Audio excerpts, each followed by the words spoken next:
Hi guys, good to see you again. Welcome back to the channel. Well, I hope you're all keeping nice and safe and getting through this lockdown 3 if you like, best you can. Keep that camera clicking, bit of abstract or some macro either in the garden or even in the house. I've been quite lucky this week. I've had a little product job on, so I could keep busy behind the camera. A chap approached me back when I was down in Hampshire to photograph some of his wheat straws that he's developing, a biodegradable straw, drinking straw. So yeah, that's been quite fun. Getting close and personal with the straws, and I've got a 100 2.8 macro lens, so that's had some use this week, and getting the lighting set up, and yeah, I've really enjoyed that. So I've been kept busy behind the camera few days this week anyway with some product photography, so that's great. But anyway, today's video, I've been asked quite a lot just recently what camera I vlog on and what camera I would choose if I was starting out. And as most of you guys probably know, I shoot on the, well, I film on the mirrorless Canon M50, and it's a great camera. It's a solid built camera. I think they're about £500-600 now, so quite affordable. 24 megapixel or 24.1 megapixel sensor. Now that because it's a mirrorless, that sensor is a 1.6 times crop. So the kit lens that it comes with, a 15 to 45 f3.5 to 6.3, with that 1.6 crop, it's actually around about a 24mm, you know, on your full frame cameras. It's okay. Unfortunately, Canon haven't developed and released too many the M lens variants really. I know Sigma have done a few. I'm looking at the Sigma, it's a 16mm prime 1.4 lens, I think it is, that fits on the M50, and that'll give me some lovely depth. It's a bit better glass. I do take this out. I mean, it's great little size. Obviously the lens folds away.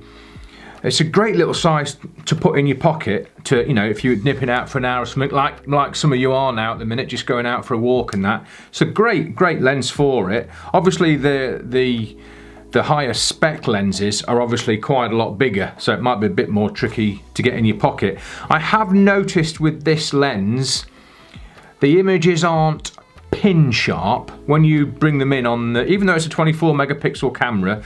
I think these lenses, they're about, they're quite light. They're only plastic really. They're not the best of lenses. I know secondhand on eBay you can get them for about 60-70 quid, so it tells you that it's not the best lens.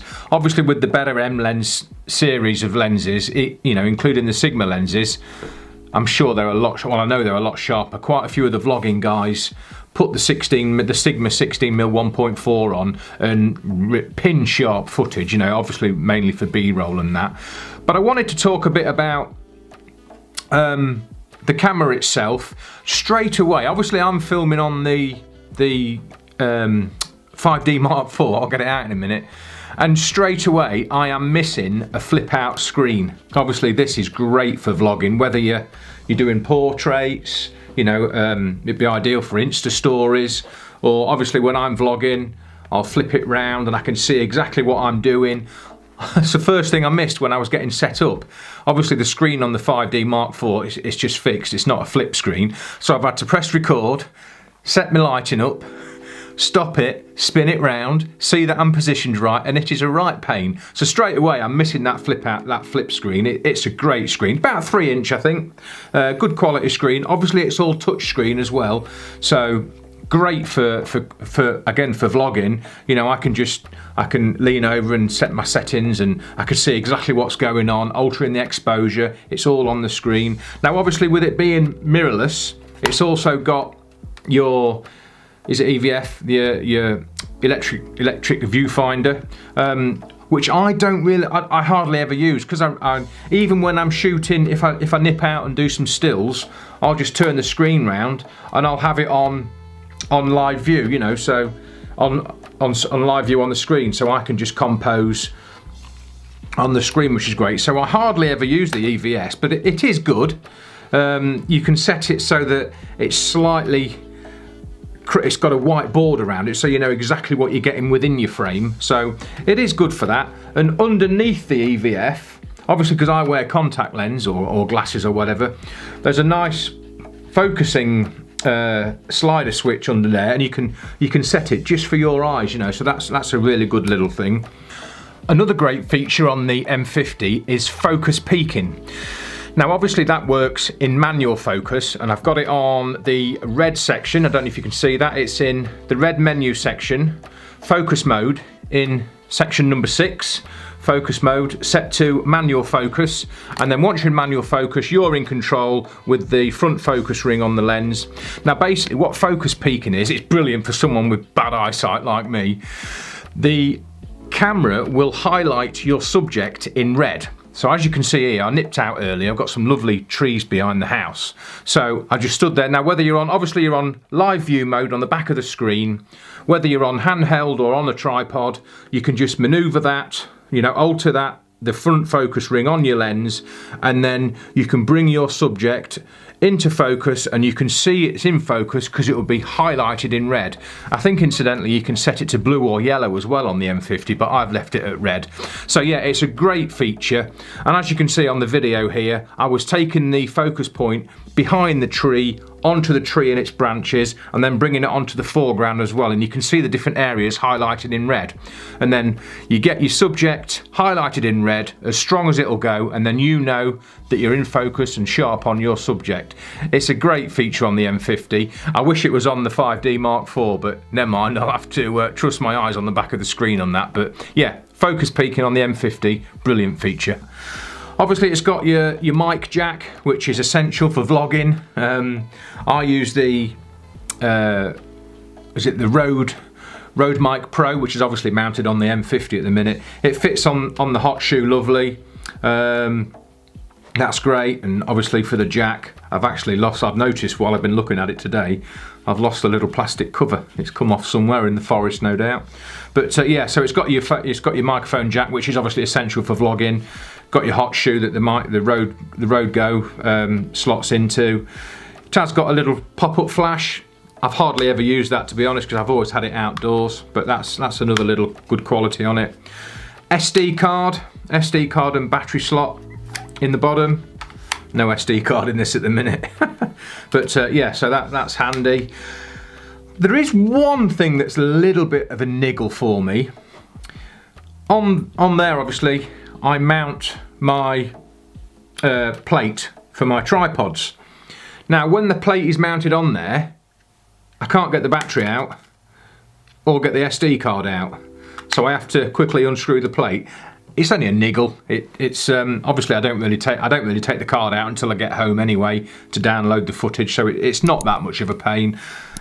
I know I could probably plug it into the laptop as well via a cable, but yeah, I just get home and unscrew the plate. So that's the only niggle with it really. You just can't get the door open because the plate. I could probably get a smaller plate, or even get something that screws straight in and is elongate, quite a couple of inches, so I can get that door open. But at the moment, I've just got a thick plate that mounts onto the tripod. But that's the only niggle really.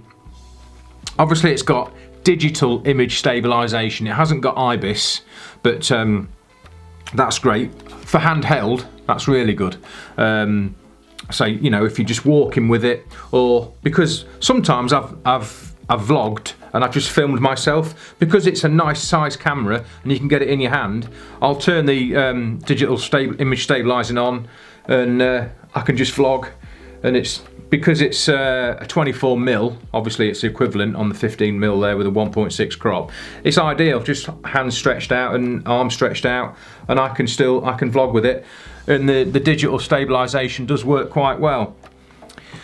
Obviously you can shoot in 4K, but there is a crop on it.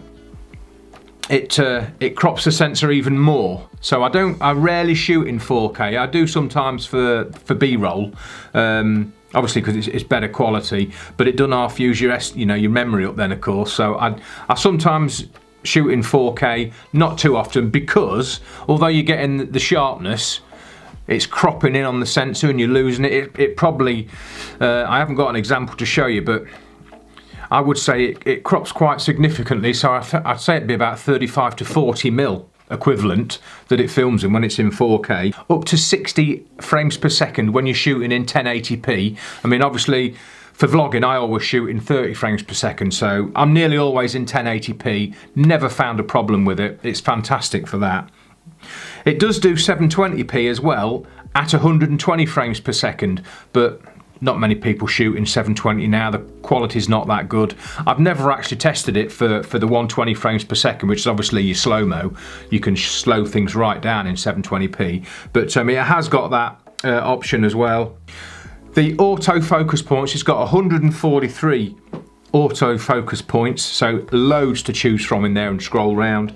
It's dual pixel autofocus as well, which is great. Although when you shoot in 4K, you do lose that dual pixel autofocus, but again, I've never really found too much of a problem with it.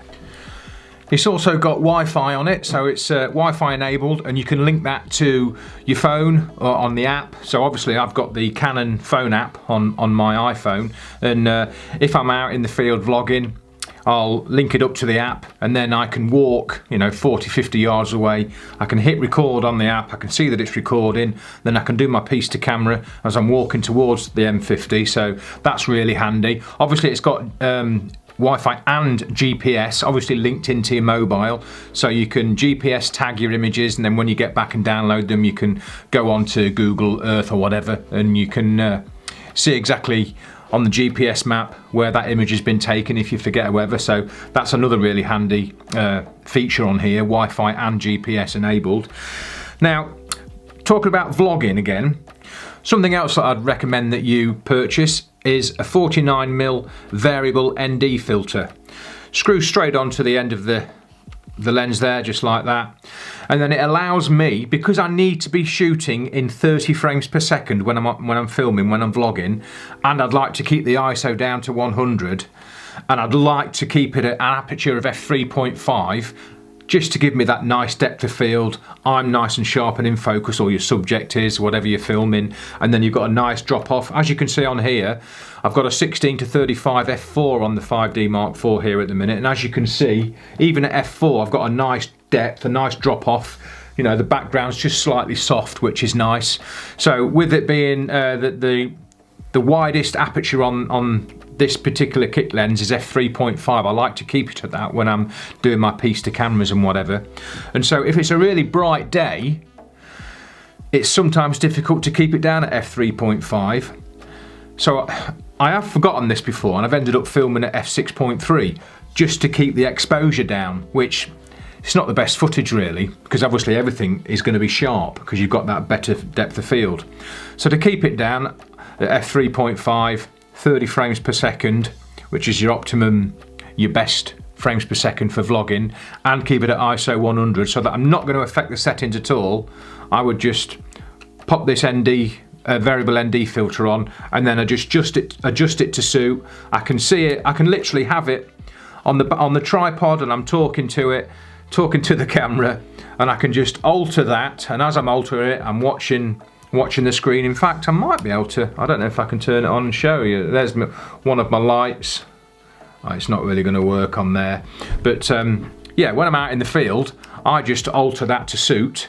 I can see it adjusting the exposure on there, and then I know that everything's right and I'm shooting it at the best settings. So yeah, I'd highly recommend that. I think it was about 20 quid off eBay. Who's this one made by? No great, Fot R it's made by, but I'll put a link in the description anyway. But yeah, it's about 20 quid off eBay. 49mm variable ND filter, quite essential really for vlogging, if that's what you're getting the M50 for. So this kit lens, it does fold away quite nicely. It's got a lock tab on there, so you just hold the tab up, lock it in, and then it's locked away, so that's nice.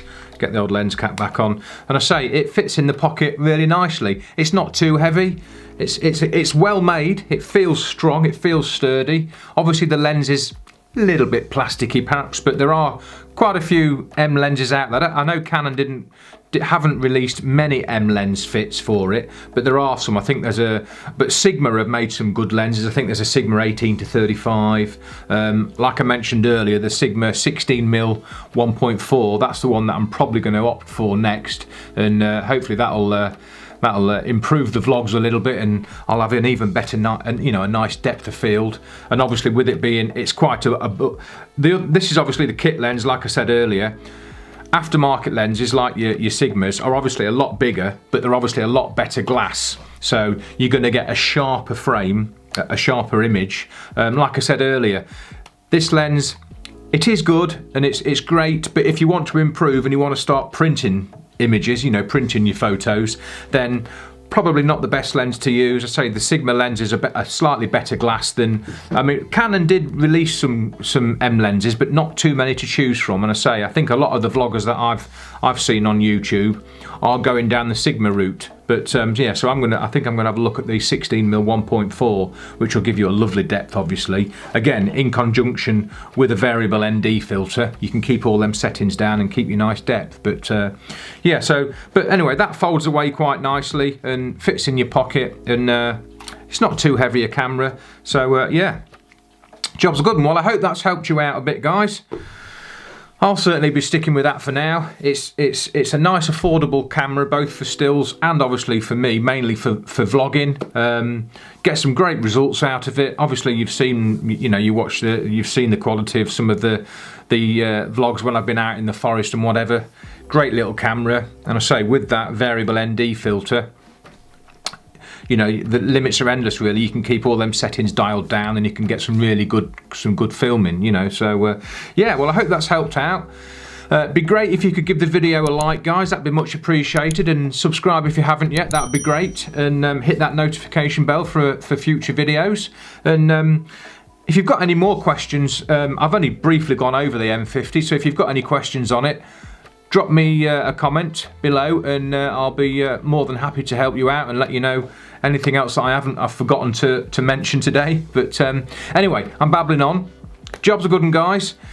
Keep snapping away, even if it's just indoors, bit of macro or whatever, and we'll get through it. Hopefully we've only got about another, I don't know, what's it now, 23rd of January today.